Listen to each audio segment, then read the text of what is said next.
Hola a todos, muy buenas tardes, ¿cómo están? Mi nombre es Natalia, periodista acá de Red de Salud UC Christus. Estamos en vivo a través del Instagram de Red de Salud UC Christus, como les decía, para hablar sobre un nuevo tema muy interesante que es sobre el déficit atencional con los niños. Para eso vamos a contactar ahora a la doctora que va a hablar con nosotros. La voy a conectar.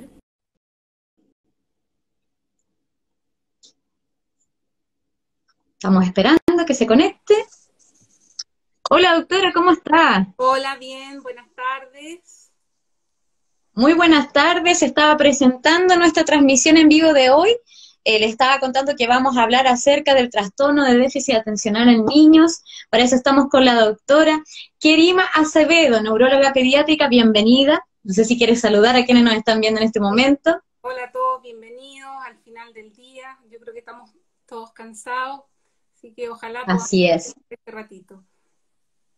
Exactamente. Bueno, nos llegaron hartos comentarios en nuestro Instagram, hartos papás que están pasando por esta situación que vamos a hablar hoy día. Sabemos que vivir en este momento con el COVID-19 es una situación que nos tiene a todos un poco atareados en casa, estamos con los niños, los papás, todos metidos en la casa, entonces también hay cosas que nos debemos fijar, como por ejemplo este tema tan importante que vamos a hablar, que es el déficit atencional. Entonces, para todas las personas que nos están viendo y tengan consultas, déjenlo en los comentarios y vamos a estar resolviendo con la doctora. Doctora, empecemos nuestra transmisión en vivo.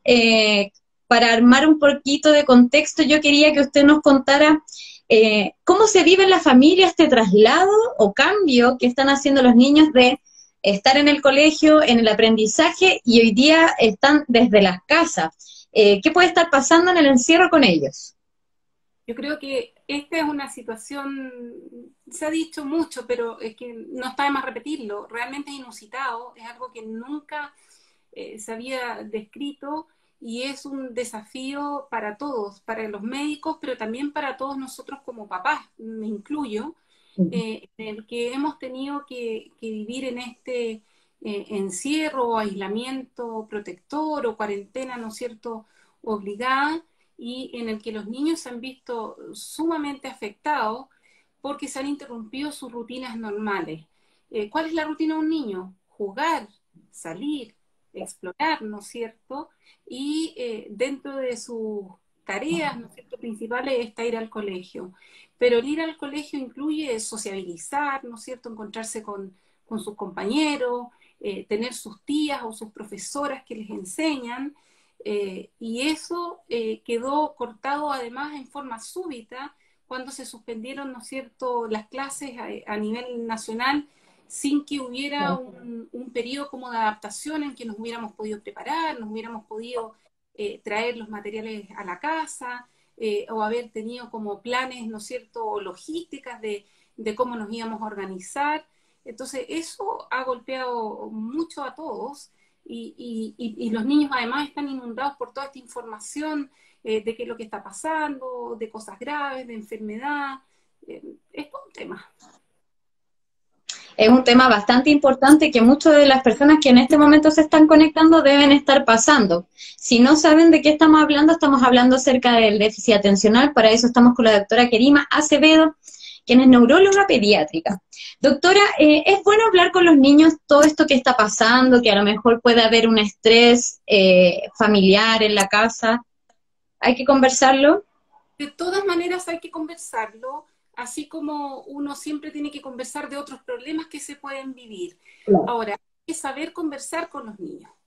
Hay que explicar de acuerdo al nivel que entienden los niños, de acuerdo a la edad que tienen, si un niño tiene 4, si tiene 7, si tiene 10 o si es un adolescente, ¿no es cierto? En términos de lo que uno explica, de la complejidad o la profundidad que uno le da, pero obviamente si un niño está en estos momentos en su casa y no lo puedo llevar a la plaza a jugar, no puede salir a andar en bicicleta, no puede ver a sus abuelos por el riesgo de que contagiemos, ¿no es cierto?, a nuestros adultos mayores, hay que explicarle por qué, porque hay un virus, han salido algunos materiales, ¿no es cierto?, didácticos, cosas de explicar, que hay un bichito, que te puedes enfermar para un niño más pequeño.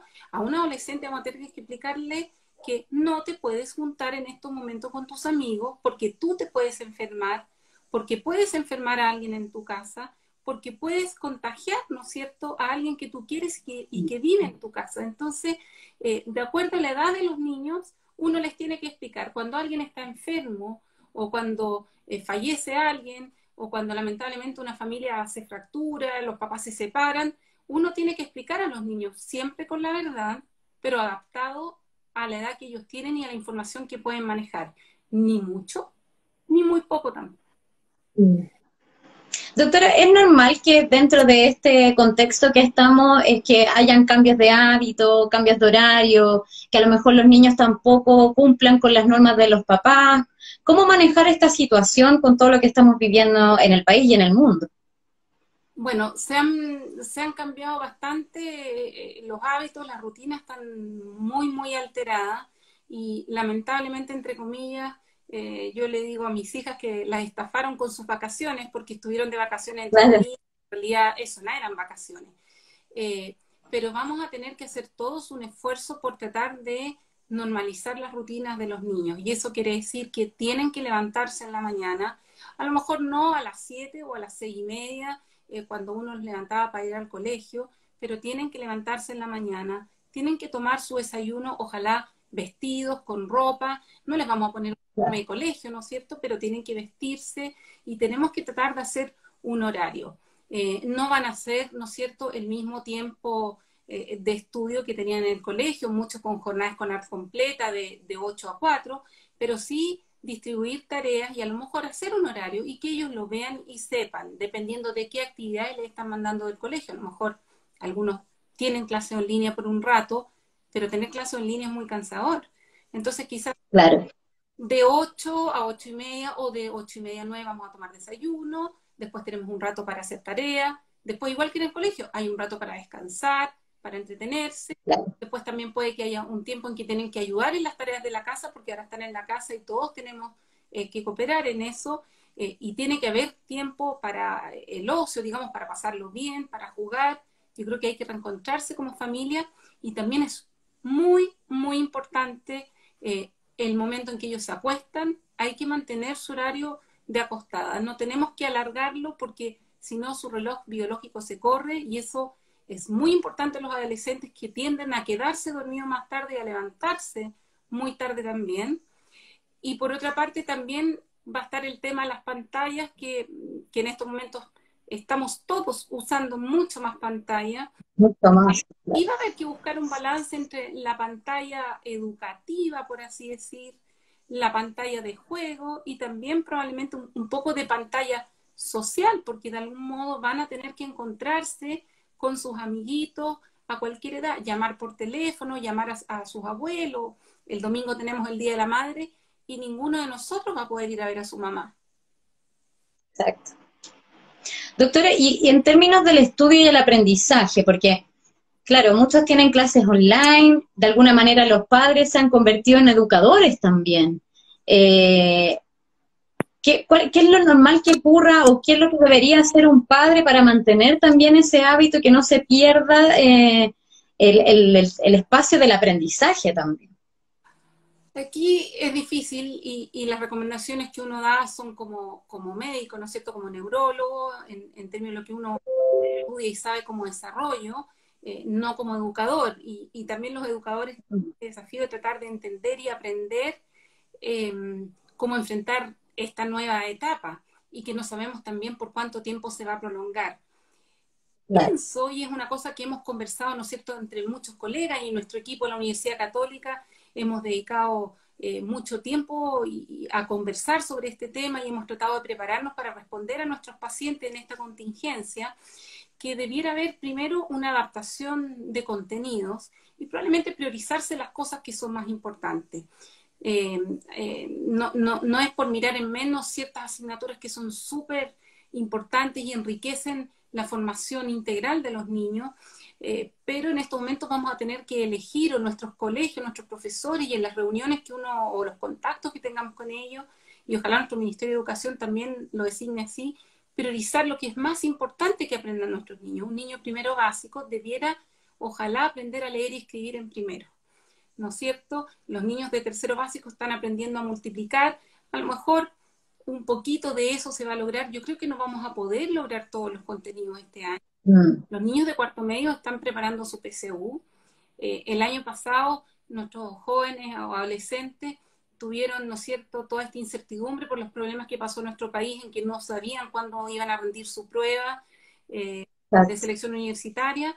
Y en estos momentos, lo que yo le he dicho a mis pacientes, bueno, prepárate porque tú ya sabes de antemano que tu prueba no va a ser en noviembre o en diciembre. Probablemente va a ser en enero o en febrero y tienes una ventaja con los jóvenes que estaban el año pasado. Mentalízate, prepárate y tranquilo porque están todos en la misma situación. Entonces yo creo que es coordinarnos con nuestros profesores y tratar de priorizar lo que sea más importante, de ninguna manera buscar el exitismo, ¿no es cierto?, de las cosas tan complejas, pero sí fortalecer los hábitos y los niños están creciendo y ellos necesitan normas. Ujú. Doctora, y en torno a lo que hablamos de los padres, porque efectivamente cuando los chicos estaban en el colegio tenían a alguien que estuviera ahí encima de ellos, dedicados a su conocimiento, aprendizaje. También pasa ahora que los padres comparten su tiempo en trabajo y además tienen que educar a los hijos. Entonces, ¿existe alguna recomendación para que los padres tomen esto que usted está explicando?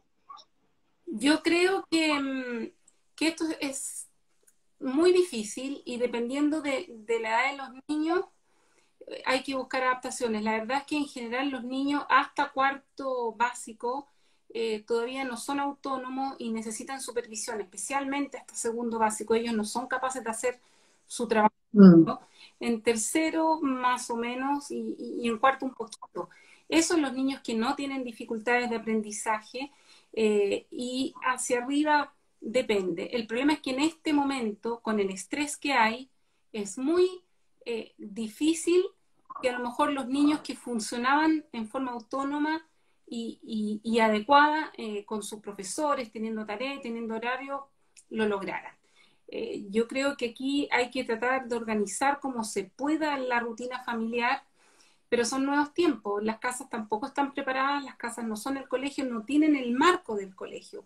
Entonces, hay que tratar de, yo decía, poner este horario, definir la rutina, poner las tareas, pero también tratar de demarcar lo que es el espacio de estudio, como dar el encuadre. A lo mejor algunos tienen escritorio y tienen donde sentarse, a lo mejor otros no tienen escritorio, pero decir, mira, a tal hora o en este momento nos vamos a sentar, ponemos buena luz, ponemos los libros, los sacamos, no hay tele, qué sé yo, tratando de coordinar lo buenamente posible con lo que son las obligaciones laborales que todos tenemos. Algunos están trabajando en la casa, otros están no siendo saliendo a trabajar, entonces de verdad que hay una tremenda carga que es distinta familia a familia.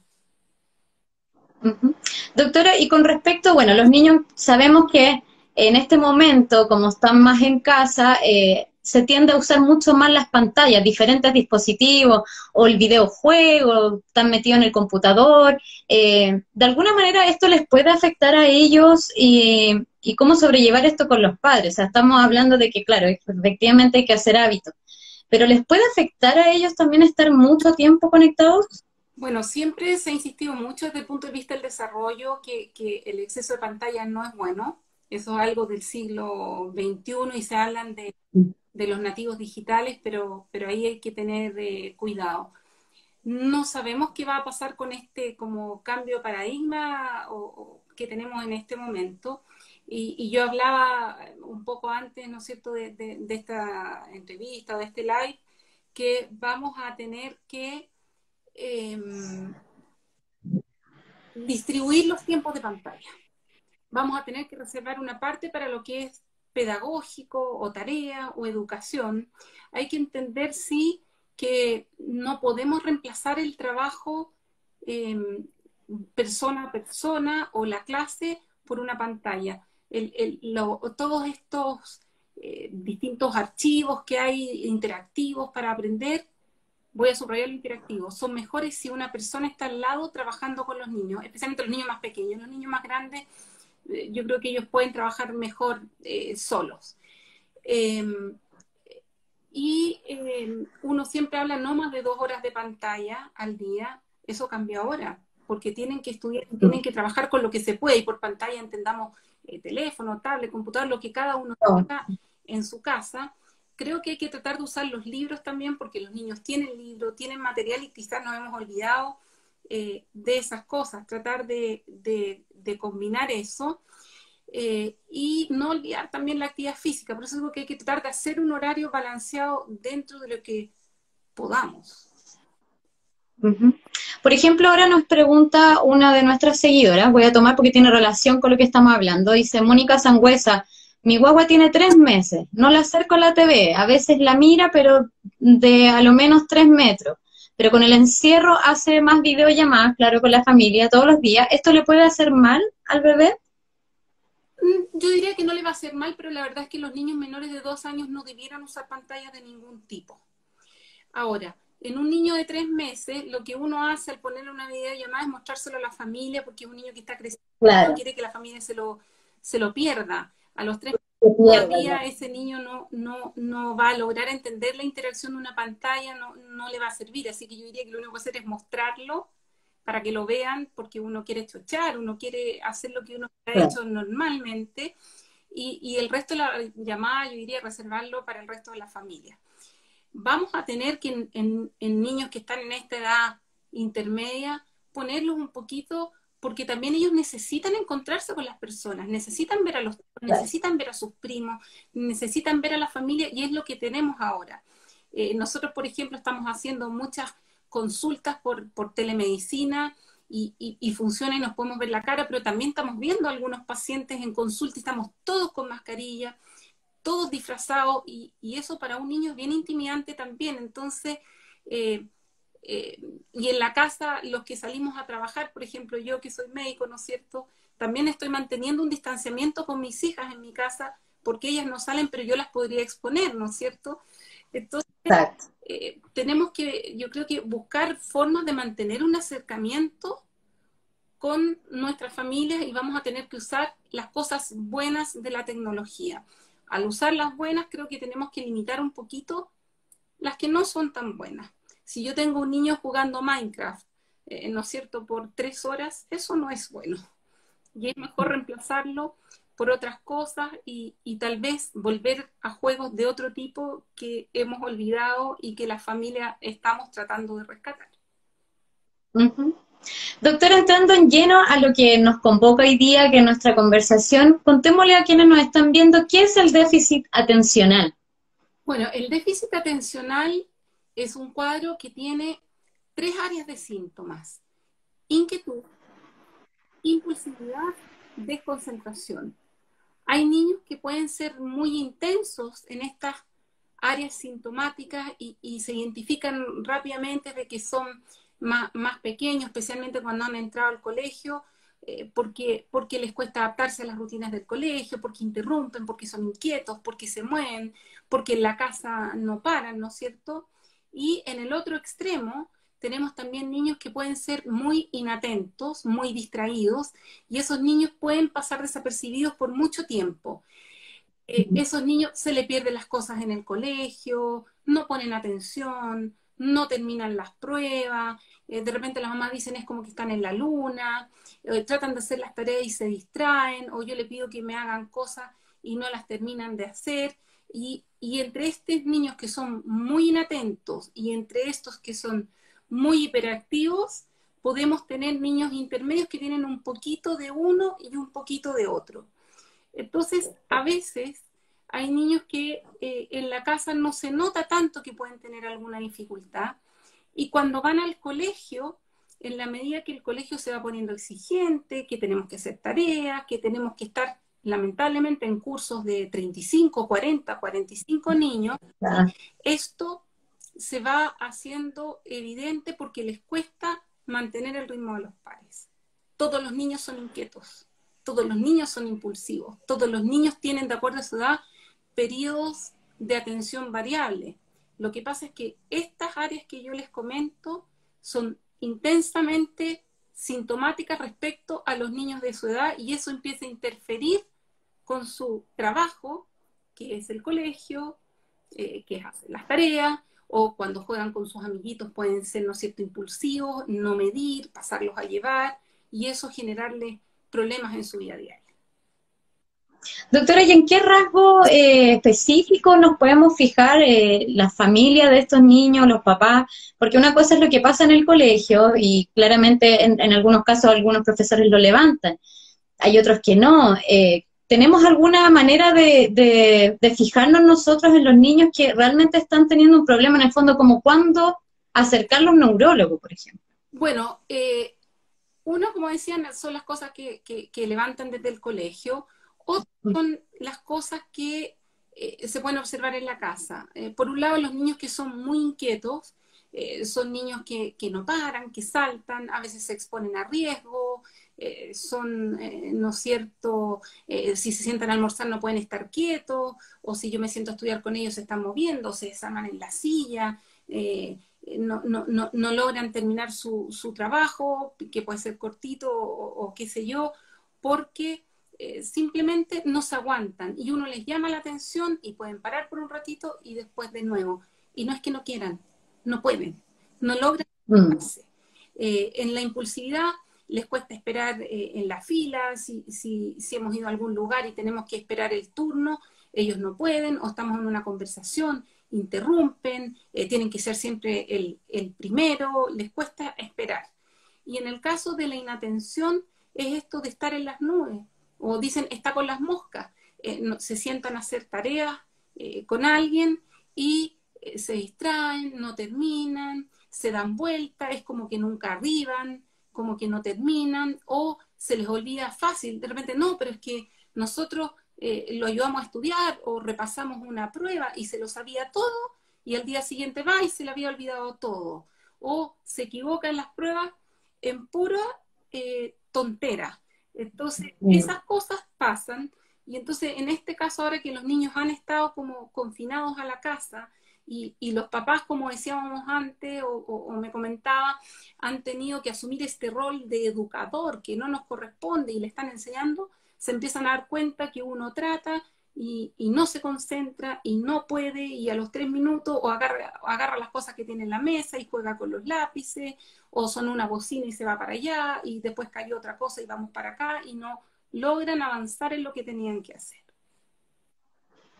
Doctora, ¿y cuál es la recomendación para los padres? Porque lo que decía usted al principio, muchas veces como con estos niños que son impulsivos y los papás no tienen realmente el conocimiento de que podría tratarse de este trastorno, digamos, a veces, claro, los critican, los pueden retar, entonces, ¿cuál es la recomendación para los padres? ¿Estar atentos? ¿De qué manera actuar frente a estas situaciones? Yo creo que hay que estar atento, no hay que sobrereaccionar, no hay que exagerar, yo creo que hay que tratar de pensar cuáles son los reportes que uno ha recibido del colegio, porque a veces hay pistas que han venido antes, en los niños que son más inquietos, que son los que nosotros llamamos del tipo combinado.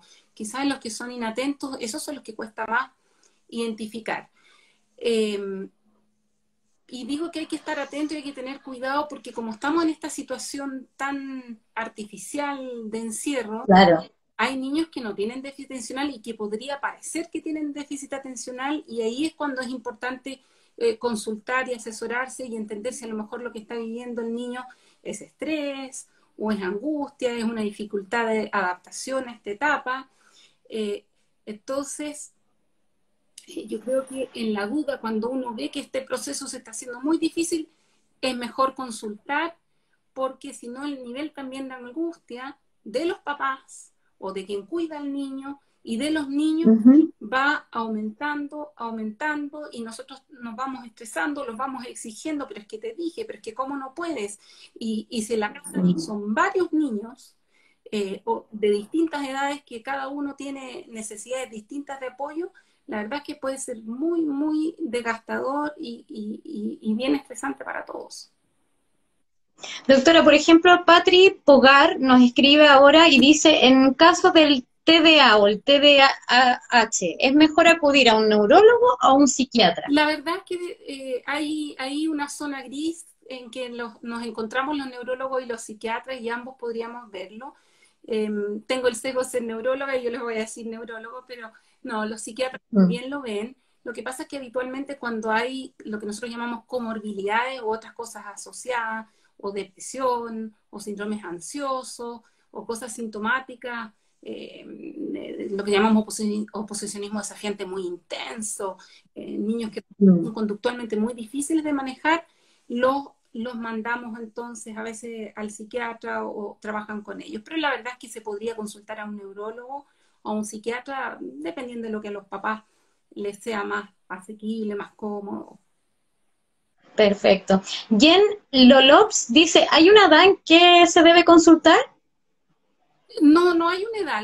Lo que pasa es que, por ejemplo, nosotros no necesitamos pedir exámenes en el 99,99% de los casos porque no existe un examen clínico que uno deba solicitar un electroencefalograma o una resonancia para hacer el diagnóstico. Se hace con criterios que sí son bien claros para encontrar estas tres áreas de síntomas: inquietud, impulsividad, desconcentración, que nosotros los neurólogos conocemos, ¿no es cierto?, muy bien, y vamos llenando, que tienen que haber aparecido antes de los 7 años. Puede ser que no hayan sido evidentes, y dependiendo del tipo de niño, hay niños en que uno empieza a notarlo a los 5 años, a los 4 años, a los 6 años, y yo decía que este tipo inatento es muy, muy difícil de diagnosticar antes, y a veces lo empezamos a ver a los 12 años, 13 años.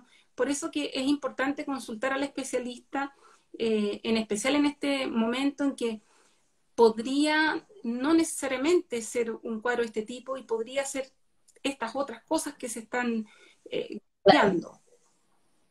Uh-huh. Claud de Bielma dice, mi hija es TEA y kinestésica, perdón. Ella tiene memoria de corto plazo y muy concreta. ¿Qué debo hacer para poder hacer sus tareas? Lo que pasa es que los que son kinestésicos son niños que viven mucho de la experiencia. Entonces ahí necesitan que uno les muestre, necesitan experimentar, necesitan tocar. Entonces hay que ser muy concreta en las cosas. No sé, por ejemplo, en el caso de las matemáticas, a lo mejor le va a costar entender o extrapolar lo que es una suma. Entonces uno va a tener que usar material concreto para que pueda contar, que pueden ser los lápices, pueden ser manzanas, buscar categorías, cosas así en términos de la experiencia. Ahora, no en el caso del TEA, que es el trastorno espectro autista, ¿no es cierto?, que puede asociarse a déficit atencional además, y ahí uno hace un manejo distinto. Pero sí nos ha pasado que muchos papás de niños que teníamos en control, ¿no es cierto?, como partimos con marzo y nos fuimos en marzo para la casa, no alcanzamos a hablarse con sus doctores y pensaron que al estar en la casa no iba a ser necesario acompañarlos con un tratamiento con medicamentos, aparte de todas las medidas generales que nosotros indicamos, que trabajar con ellos de la forma más personalizada, estimularlos, felicitarlos cuando lo hacen bien, ¿no es cierto?, darles indicaciones. Si yo le doy una instrucción, se la tengo que dar de a uno, muchas cosas generales. A veces en algunos niños hay que indicar medicamentos, hay mucha mitología con los medicamentos, y esas son cosas que hay que conversar en detalle con una consulta.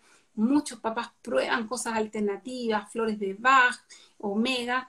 La verdad es que no les hacen mal, pero nosotros sabemos que finalmente no funcionan y habitualmente, dependiendo del camino de cada niño, uno va a llegar a usar otros tratamientos y eso hay que hablar en detalle, entendiendo que el déficit atencional tiene una base biológica muy dura, hay cosas que pasan a nivel de las neuronas y tiene una base genética bien potente también. Entonces, como decía, nos pasó que hay niños que no se controlaron con sus doctores y los papás pensaron, bueno, a lo mejor no es necesario tratarlo, pero se ha visto que en realidad van a tener algunos de ellos o muchos que sí controlarse, a lo mejor con un tratamiento distinto del habitual porque no están yendo 8 horas al colegio, porque el sistema es diferente y podemos acompañarlos de manera distinta, pero los niños se siguen distrayendo o si son muy inquietos, la verdad es que les cuesta. Esa inquietud se puede complementar haciendo actividad física, dándoles tareas de la casa que nos ayuden a barrer, nos ayuden a limpiar los vidrios, darles rutinas de gimnasia dentro de la casa, porque lo más probable es que no puedan salir, para que quemen esa energía como en una forma constructiva, por así decir. Pero cuando esas cosas no son suficientes, de verdad que van a necesitar el acompañamiento por un especialista para explicarles en detalle cómo podemos buscar una mejor solución para que el niño lo pase bien, no lo reten, pueda sentirse contento en su autoestima, porque lo pasan muy mal cuando no pueden estudiar y los retan. Doctor, ¿en qué caso un niño tiene que ser medicado con este trastorno? Los neurólogos, al revés de lo que cree la gente, de verdad que indicamos el tratamiento cuando ya creemos que es lo último que hay que hacer, pero porque lo están pasando mal. Porque su autoestima se ve afectada y nosotros queremos que sean felices. Y que sean felices quiere decir que en el colegio no lo retan todo el rato porque era muy inquieto y se levanta y no hace caso, que en este caso va a ser en la casa. Me tocó ver un niño hace un par de semanas en que la mamá dijo, yo no creía que era tan inquieto, pero ahora que estoy trabajando en la casa no puedo trabajar y estoy desesperada. Y el niño ya había recibido tratamiento antes, entonces no es que uno lo quiere drogar, no es que yo quiero tener un zombie, pero yo quiero un niño que se adapte a lo que es el funcionamiento de un niño de su edad. En el caso de los niños que son distraídos, es ayudarlo a que se concentre y sea eficiente, porque yo en ningún momento he hablado de inteligencia. Si los niños con déficit son inteligentes, lo que pasa es que no se pueden concentrar y les pueden trabajar. Entonces, cuando uno decide dejar un tratamiento farmacológico con medicamentos, es un acuerdo que se hace entre el médico y los papás o los cuidadores del niño, caso a caso, dependiendo de la intensidad de los síntomas que tiene este niño, de cuál es el grado de interferencia que tiene en su vida. Creo que a lo mejor hay algunos niños que en este periodo a lo mejor vamos a tener que darles tratamiento y a lo mejor no hubiéramos tenido que darle en otro momento porque estaban más libres, porque tenían sus profesores, depende caso a caso. Doctora, hay dos preguntas que son como parecidas, de Luz Valdés y Freites Carolina. En el fondo es, ¿cómo se logra estudiar o que aprendan un niño cuando ya es diagnosticado? Como que ahí tiene que haber una tarea de los padres, me imagino, que tienen que estar encima. Entonces, ¿cómo ayudar a eso? Es que eso sí, a que logre. Porque la verdad es que cuando la pista ya se había puesto difícil y uno ha aprobado todas estas medidas generales que yo he comentado, lo más probable es que uno va a tener que indicar un medicamento. Y yo les comento a los papás que la verdad es que indicar un medicamento a unos papás a veces les da pena, pero es un cambio maravilloso. Puede ser súper bonito porque realmente los niños florecen y se dan cuenta que son capaces, que se vuelven eficientes, que no tienen que estar estudiando 3 horas para lograr algo, y lo logran en 1 hora porque están concentrados, porque logran hacer su trabajo en forma adecuada. Si los niños tienen dificultad de aprendizaje, que eso es otra cosa, puede costar un poco más. A veces necesitamos ayuda de psicopedagoga o necesitamos ayuda de psicóloga para reforzar, o psicólogo para reforzar a los niños, para darle instrucciones a los papás cómo contenerlo, cómo lo entiendo mejor, cómo lo ayudo, cómo los papás se ponen de acuerdo en la crianza, ¿no es cierto?, para no estar chocando. Pero se puede y la gracia es que si uno indica un tratamiento, el tratamiento funciona desde el día en que uno lo ocupa. Si yo lo indico mañana, funciona mañana. Si lo uso pasado mañana, funciona pasado mañana. Si lo dejo de usar, deja de funcionar. Perfecto. Gracie Mont dice, tengo un sobrino de 7 años con déficit atencional y con este encierro ha aumentado su intolerancia a la frustración. Su madre no sabe cómo ayudarlo con sus tareas. Es que porque no quieren, porque les da lata, porque es fome. ¿Pero el encierro también puede provocar mayor intolerancia? Puede ser, claro, porque hemos dicho que hay este componente de que están en una rutina que es completamente anormal y que en niños que tenían el déficit atencional puede incrementar estos síntomas, los hace más intensos. En otros niños que no se había notado puede hacerlo notorio, pero si ese niño estaba en tratamiento o no había sido tratado, a lo mejor hay que conversar de nuevo con su neurólogo, porque quizás hay que tomar otras medidas. Puede que sea por un tiempo y después se puede reevaluar porque los tratamientos no son permanentes. Yo siempre le digo a los papás, probemos, veamos qué pasa. Si un tratamiento Claro. no hace mal, a lo mejor podemos cambiar la vida. A lo mejor vamos a tener que en este momento, eh, quizás en niños un poco más pequeños vamos a tener que usarlo. Habitualmente el diagnóstico lo podemos ya empezar a sospechar a los 4 años, a los 5 o 6 ya podemos hacer el diagnóstico. No necesariamente a esa edad dejamos tratamiento porque son jornadas de colegio más cortitas, ¿no es cierto? Pero el encierro de verdad que ha hecho que los síntomas se intensifiquen y a lo mejor uno va a tener Mm. que cambiar la conducta que hubiéramos tenido en otro momento. Y eso es caso a caso. Lo importante también es saber que si indicamos en algún momento un tratamiento a uno de nuestros pacientes, y eso se tiene que conversar con su doctor, esto nos deja secuelas a largo plazo. Y los tratamientos pueden ser transitorios y se pueden reevaluar y son decisiones que se pueden reconversar también. Perfecto. Doctora, Jen Lopes dice, si la madre tiene trastorno de déficit atencional y es hiperactiva, ¿es probable que los niños también lo hereden? Tienen una carga genética y sí puede suceder.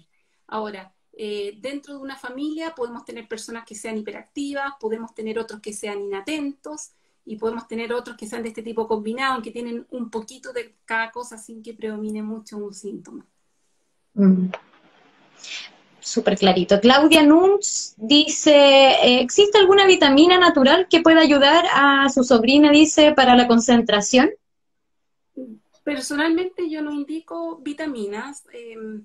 Se habla mucho del DHA, las flores de Bach no son vitaminas, se habla del omega 3 también y el complejo vitamina B también, que hay familias que lo prueban, a veces algunos médicos lo indican, pero en estricto rigor no se ha demostrado que sean efectivas.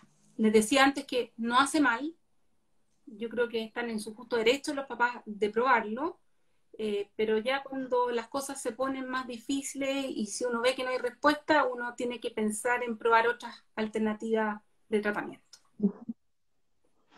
Hay varios que están comentando que, claro, con esto que está pasando de que están en la casa, perdón, han dejado de tener el apoyo de la psicopedagoga o del neurólogo. Entonces, ¿qué les puede recomendar hacer? Por ejemplo, tomar una cita igual con un médico, como en nuestro caso, telemedicina, ¿cómo hacer eso? ¿Mm? Bueno, nosotros como equipo de neurología infantil de la red UC hemos tratado de irnos adaptando, ¿no es cierto?, a cómo están los momentos y hemos mantenido siempre equipo de trabajo haciendo consulta en horario reducido y entendemos que la recomendación es que salvo que haya algo urgente, muy importante, es preferible no ir a las consultas, pero sí estamos tratando de responder a la necesidad de quien necesite ir.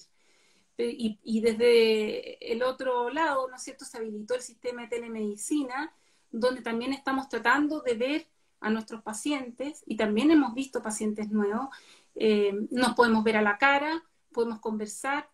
Tiene la limitación de que no podemos examinar al paciente y siempre, ¿no es cierto?, parte del trabajo médico incluye conversar, hacer lo que llamamos la historia y examinar. A través de la cámara podemos conversar, podemos mirar, podemos recabar antecedentes. Yo creo que en el caso de esta patología, pongámoslo entre comillas, o de este problema del desarrollo, podemos aproximarnos bastante bien.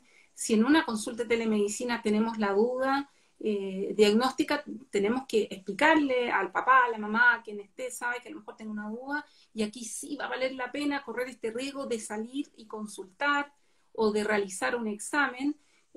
Pero la verdad es que la telemedicina en estos momentos puede ser una súper buena estrategia para aclarar dudas específicas, para, ¿no es cierto?, poder ver si hay indicaciones, etcétera.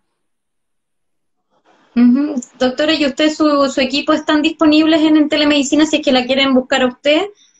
Nosotros como equipo estamos todos disponibles, así que somos muchos neurólogos, estamos tratando de tener distintos horarios, eh, de modo de poder acoger, ¿no es cierto?, las consultas de quien lo necesite. Estaba viendo una mamá que ha preguntado como 2 veces por unas gotitas, Sí, Selene Melacord, personalmente no las conozco, no tengo ni una experiencia. Lo que sí le puedo decir es que los tratamientos estandarizados, en los que se tiene experiencia, que tienen trabajos publicados, no hay. Así que va un poco en la perfecto. calidad de las cosas alternativas. Sí, lo importante ahí es que antes de tomar cualquier decisión es bueno que asistan o que tengan una consulta con un especialista. Sí. Doctora, las últimas preguntas que voy tomando, Alessi Fuentes González dice, hola, mi hija tiene déficit atencional y poca tolerancia a la frustración. En este momento ella siente que va a repetir por no tener clase, ya que los profesores solo envían guías de trabajo. Yo creo que eso ha sido súper difícil. Yo creo que hay trabajo que tienen que hacer, ¿no es cierto?, nuestras autoridades y los educadores, dicen que no es repitencia, pero en este caso, si es una niña que tiene déficit atencional, ver como familia y si es que se está tratando, porque está pasando con ella lo que yo les comentaba, los niños que tienen déficit atencional se frustran mucho y lo pasan muy mal, creen que no son capaces. Y en la medida que uno los acompañe con su tratamiento, eso puede hacer que vuelvan a enfocarse mejor, puede hacerlos hacer, ¿no es cierto?, en forma más eficiente sus tareas. Claramente hacer solo guías de trabajo es muy árido, es muy fome, muy aburrido, muy difícil y ojalá para ella y para todos los niños se encuentren formas más interactivas o buscar formas creativas, tratar de ver si uno los puede contactar con otros compañeritos, depende de la edad, o con otros papás, hacer pequeños grupos, perdón, juntémonos de a tres, compartamos, hagamos la guía juntos, conversando con todas las alternativas, ¿no es cierto?, de comunicaciones que tenemos hoy en día. Claro, Prince Constanza, por ejemplo, dice, ¿cuánto es el tiempo adecuado, por ejemplo, para realizar tareas con un niño diagnosticado? En este caso tiene 7 años el niño. 30 minutos, recreo, y retomar después de unos 15, 20 minutos de recreo, uno debiera probar otros 30 más. Ahora, Perfecto. ahí acomodando lo que sean los horarios de la mañana, los horarios de la tarde, y siempre sí tratar de que sea más temprano que tarde. Después de las 6 de la tarde los niños están cansados, funcionan, ya no debieran. Doctora, y en este recreo que usted indica, ¿qué pasa si el niño quiere jugar un videojuego? ¿Lo dejamos de todas maneras? Pregunta difícil. Yo creo que si los niños han estado con una videoconferencia, una clase por Zoom, que se está dando bastante, yo trataría de que el recreo fuera sin pantalla porque es muy cansador estar con tanta pantalla, les da dolor de cabeza, trataría de buscar otra alternativa que no fuera, pero obviamente tenemos que acomodarlo a la realidad de cada familia, de cada casa, de cada departamento, de lo que uno tiene. Y yo decía, volver a los juegos antiguos. Personalmente en nuestra casa, como familia, hemos tratado de jugar cartas, rescatamos literatos, estamos tratando de ver fotos, buscando distintas cosas que no sean pura tecnología, pero me incluyo que también es difícil porque como médico tengo pacientes, tengo que hacer clases como, ¿no es cierto?, académica en la universidad, y hay días que he estado completamente conectada, cosa que me cansa, Claro. que uno como adulto se obliga a hacer las cosas que son un deber, pero para los niños el colegio a veces no es un deber tan deber. Doctora, y una última pregunta con respecto al sueño, al dormir, ¿tendrán más problemas para dormir ellos? Idealmente que duerman una cierta cantidad de horas para ir habituándolos también. Tenemos que tratar que los niños duerman las mismas horas que duermen habitualmente y evitar que usen pantallas, ojalá después de las 7 de la tarde, porque eso si no los tiene muy activados y les cuesta irse a dormir. Y diciendo 7 de la tarde estoy siendo generosa. Debería ser menos, pero también yo creo que tenemos que ser realistas a lo que tenemos ahora. Quizás este uso de pantallas que es más tarde, que sea una pantalla relajada, que no los active, que no los tenga saltando, que no esté un juego lleno de explosiones, ¿no es cierto?, guerra o cosas que los energizan mucho y cuesta que bajen el ritmo para prepararse para dormir. La verdad es que los niños bajo los 13 años debieran estar durmiendo a las 8:30 de la noche. Ese es el horario en que deberían estar durmiendo. Ahora casi todo Santiago va a estar en cuarentena, así que lo mejor para muchas familias que obligadamente van a estar en la casa va a ser más fácil comer más temprano y respetar ese horario. Y un niño que está en enseñanza media debería estar durmiendo antes de las 9:30, y cuando yo les cuento esto en la consulta me miran entre cara de odio y cara de sorpresa. Claro. Pero hay que cuidarles el sueño. Los niños descansan y fijan también sus aprendizajes cuando duermen. Perfecto. Bueno, muchas gracias a todos quienes se conectaron, a quienes dejaron sus comentarios, sus preguntas. Esperamos haberlos podido ayudar. Doctora, no sé si quiere dar un mensaje final de cierre a esta transmisión para dejar a quizás los padres más en calma. Yo creo que, ¿Qué les gustaría decir? yo creo que el mensaje es que estamos en un desafío todos que nunca habíamos visto, ni como padres, ni como profesionales, y me incluyo en el grupo de los dos. Si ven que sus hijos no lo están pasando bien, si ustedes no lo están pasando bien, yo creo que vale la pena consultar y preguntar, o acercarse a sus educadores o a su pediatra, a quien sea su referencia. Y el mensaje final: quédate en casa, cuídense, cuidémonos todos. Eso. Bueno, si tienen dudas pueden ingresar a ucecristos.cl y si quieren una hora con la doctora, con alguien de neurología, pueden pinchar la sección telemedicina y ahí pueden tomar una hora con ustedes. En neurología pediátrica están todos nuestros colegas, somos hartos, y ahí ojalá los pudiéramos ayudar. Ojalá no tuviéramos que ayudarlos, pero claro, hay que enfocarse en los niños y que estén más contentos. Y ustedes también como papás. Muchas gracias, doctora, por su tiempo y quizás nos veremos más adelante en otra transmisión. Gracias. Que esté muy bien. Chao, adiós. Chao, doctora. Bueno, esa fue nuestra transmisión en vivo de Red de Salud UC Christus.